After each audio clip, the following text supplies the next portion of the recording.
Christmas Day, 1971. A baby is born in Ottawa's Civic Hospital. Not just any baby. The second child ever born to a sitting Prime Minister, Justin Pierre James Trudeau, would grow up to follow in his father's footsteps. But this isn't just another story about political dynasty. It's about meteoric rise, crushing falls, and the price of power in the modern age. A tale of privilege, promise, and the burden of a famous name. When Richard Nixon toasted the future Prime Minister of Canada at the baby's christening, no one knew how prophetic those words would be, or how complicated that journey would become. Pierre Elliott Trudeau wasn't just Canada's Prime Minister. He was a force of nature who transformed the nation. When he married Margaret Sinclair, 30 years his junior, Canada watched in fascination. Their romance captured headlines. Their family life became national news. But behind the glamour, reality was more complex. The announcement came from the Prime Minister's office on June 23, 1971. Margaret Trudeau was pregnant, due in December. On Christmas Day at 9:27 p.m. EST, Justin Pierre James Trudeau entered the world. First Lady Pat Nixon visited him in his nursery, gifting him a stuffed Snoopy. The world already watching the Prime Minister's son. At age 5, Justin watched his parents separate. The child of Canada's most powerful man suddenly caught between two worlds. His mother would later say they loved each other incredibly, passionately, completely, but there was 30 years between them. The marriage that had captivated the nation ended in divorce in 1984,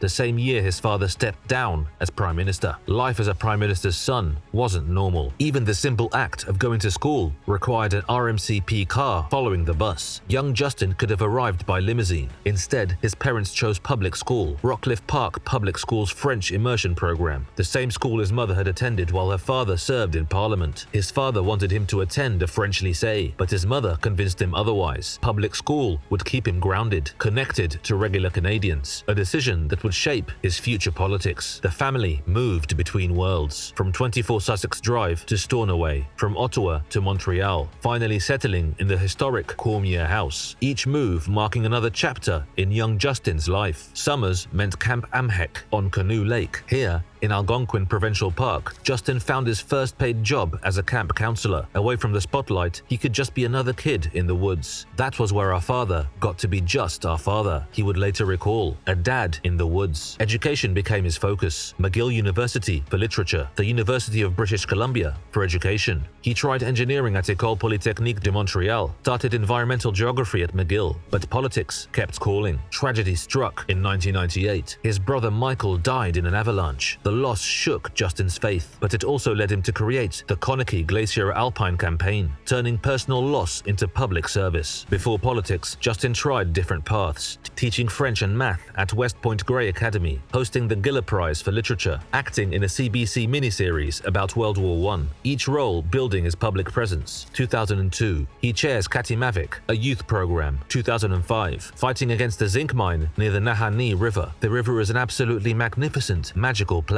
he declared, already showing the environmental consciousness that would mark his politics. Then came the moment that changed everything. October 2000, his father's funeral. Justin delivers a eulogy that captivates the nation. The CBC flooded with requests to replay it. A star is born. 2008, his first real test, the riding of Papineau, Liberal territory for 53 years until falling to the Bloc Québécois. Trudeau didn't want an easy win. He wanted to prove himself. The victory was narrow, but it was his. Into Parliament as an opposition critic, youth and multiculturalism, immigration and citizenship, building his portfolio and learning the ropes. 2011 brought crisis for the Liberals, crashed into third place, their worst showing in history. They needed more than a leader. They needed resurrection. 2012, a pivotal moment. A charity boxing match against Conservative Senator Patrick Brazeau. The underdog wins in 3 rounds. More than a victory, a symbol. The teacher could become a fighter too. September 26, 2012, the moment arrived. Trudeau launches his leadership bid. His team, young, energetic, mostly in their 30s and 40s. Gerald Butts, his old McGill friend, as senior advisor. His brother Alexandra leaving documentary work to join the campaign. Critics called him lightweight. Where were his policies? What did he really stand for? But something was happening. The crowds kept growing. April 14, 2013. The results shocked everyone. 80.1% of the vote. Lost only 5 ridings. All in British Columbia. All to Joyce Murray. The Liberal Party had found their savior. 2015. 2015, the campaign that changed everything. After a decade of conservative rule, Canadians wanted change. Trudeau offered hope, youth, optimism. Sunny ways, he called it. Echoing Wilfrid Laurier, the strategy was perfect. October 19, 2015. History repeats itself. The Liberals surged from 34 seats to 184, the biggest numerical increase for any party since Confederation. Justin Trudeau, once just Pierre's son, had now matched his father's achievement. At 43, he becomes Canada's second youngest Prime Minister. When Justin Trudeau took office in 2015, he moved swiftly to reshape Canada's social and environmental landscape. His government launched the Canada Child Benefit, a program he would later tout for lifting 400,000 children out of poverty. In rapid succession, his administration legalized medical assistance in dying in 2016 and transformed Canada's drug policy by legalizing cannabis in 2018. Each decision marked a significant shift in Canadian society, but they were just the beginning. Environmental policy became a cornerstone of his administration. Trudeau set ambitious targets, a 30% reduction in greenhouse gases by 2030 and a bold vision of net zero emissions by 2050. His government implemented a federal carbon pricing policy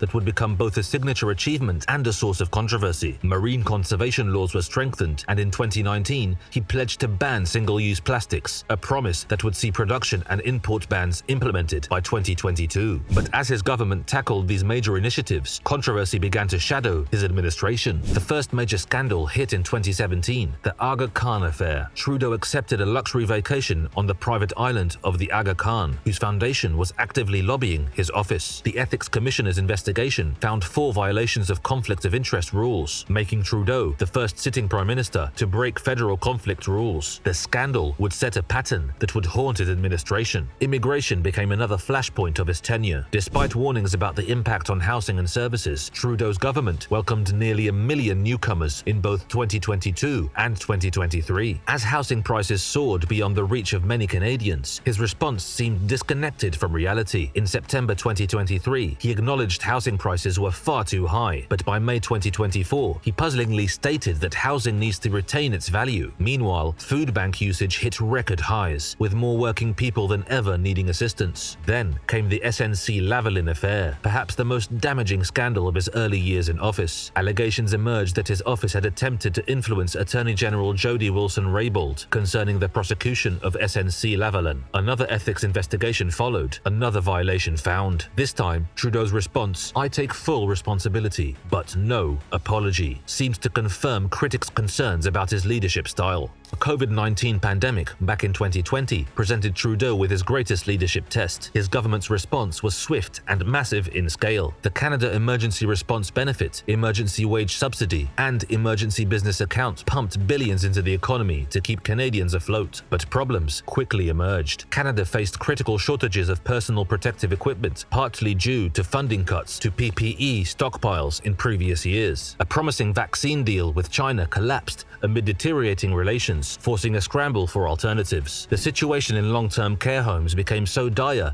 that Trudeau deployed the Canadian forces in Quebec and Ontario under Operation Laser, while his government eventually secured vaccines from Pfizer and Moderna, starting a mass vaccination program in December 2020. The early stumbles would not be forgotten. 2022 brought a different kind of crisis, the Freedom Convoy. What began as truckers protesting vaccine mandates evolved into an occupation of Ottawa that would test Trudeau's resolve. His initial response, moving to an undisclosed location and dismissing the protests as an insult to truth, drew criticism. When he finally acted, it was with unprecedented force, invoking the Emergencies Act for the first time since its creation in 1988. Over 200 bank accounts holding nearly $8 million were frozen, a move that would be challenged in court and in early 2024 ruled not justified by federal court judge Richard Mosley. International relations provided no relief. In 2023, Trudeau made the explosive allegation that India was involved in the killing of a Canadian citizen, Hardeep Singh Nijjar, outside a Sikh temple in Surrey. The accusation shattered diplomatic relations with India and raised questions about Canada's intelligence capabilities and diplomatic judgment. The following year brought more challenges, as allegations of Chinese interference in Canadian elections forced the launch of a public inquiry, further eroding public trust in his government's ability. And then, in December 2024, the crisis deepens. Chrystia Freeland, his deputy prime minister, resigns. The NDP ends their support agreement. The dynasty that began on Christmas Day 1971 faces its greatest test. test. Freeland's resignation letter stings. To be effective, a minister must speak on behalf of the Prime Minister and with his full confidence. In making your decision, you made clear that I no longer credibly enjoy that confidence. The woman once seen as his successor, now walking away. The weight of expectation, the burden of a famous name, the promise of a new generation. Justin Trudeau carried them all. For better or worse, he transformed Canadian politics. But dynasties can fall, power can slip away, and as 2024 draws to a close, the question isn't just whether Justin Trudeau can survive politically, it's whether the era of political dynasties in Canada is finally ending. The story that began with a Christmas baby in 1971 isn't over yet, but the final chapters are being written, and they might not have the ending everyone expected. Subscribe for more eye-opening stories like this one. Thanks for watching.